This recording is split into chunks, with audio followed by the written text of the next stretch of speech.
मेरे इस YouTube classes में स्वागत है। आज हम पढ़ने जा रहे हैं शक्तियों का विभाजन। भारतीय संविधान के अंदर 7वीं अनुसूची के अंदर जो शक्तियों का विभाजन किया गया है, सूचियों का विभाजन किया गया है, तो यहाँ हम जो है पहली संघ सूची के बारे में पढ़ते हैं। तो संघ सूची के बारे में पढ़ रहे हैं कि राज्य और केंद्र के मध्य शक्तियों का है विभाजन। 3 सूचियों का वर्णन किया गया है। इसमें प्रथम है वो है संघ सूची। संघ सूची का अर्थ यह है इस पर कानून बनाने का अधिकार केंद्र सरकार। अब अगला सवाल हमारे दिमाग में ये उठ रहा है कि संघ सूची के विषय कौन से, संघ सूची के कार्य कौन से। यहाँ विषयों का अभिप्राय ये नहीं है हिंदी गणित अंग्रेजी नहीं, यहाँ विषयों से अभिप्राय यह है कि जिस प्रकार से जो है कार्य, जैसे आपका भारतीय रेलवे हो गया, डाकघर हो गया, मुद्रा हो गई, विदेश हो गया, सेना हो गई, ये समस्त जो है ये संघ सूची के विषय।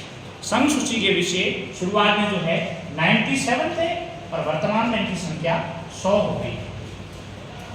अगला जो आता है वो दूसरा है राज्य सूची के विषय। इनकी ऐसे कार्य जिस पर कानून बनाने का काम केवल राज्य सरकारें करती है, वे राज्य सूची के विषय कहलाते हैं। उन पर अधिकार राज्य सरकारों का होता है। इसमें एक और भी प्रावधान है कि राज्यसभा किसी राज्य सूची के विषय को केंद्र को सौंप सकती है या संसद को सौंप करके उस पर कानून बनाने का उसको अधिकार दे सकती है, क्योंकि जो है राज्यों का प्रतिनिधित्व राज्य सरकार करती है। इस कारण से राज्य सूची के विषयों पर कानून बनाने के लिए संघ को अधिकृत कर सकती है। ऐसी जो है राज्यसभा के पास में एक स्पेशल शक्ति है। यहाँ देख रहे हैं ये राज्य सूची के विषयों में 66 थे, वर्तमान में घटकर की संख्या हुई है 20। अगला आता है समवर्ती सूची के विषय किस नंबर।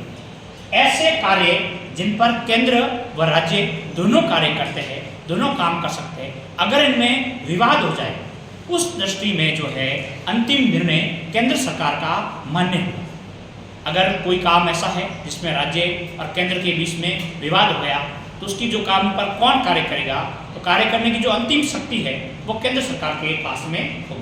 इसमें पहले संख्या 47 थी, 47 थी, अब बढ़कर के इनकी संख्या जो है 52। अब समवर्ती सूची के अंदर जो है शिक्षा जो है वह समवर्ती सूची का विषय है। इसी प्रकार से जो तलाक है वह समवर्ती सूची का विषय है। इसके अलावा एक और है अवशिष्ट।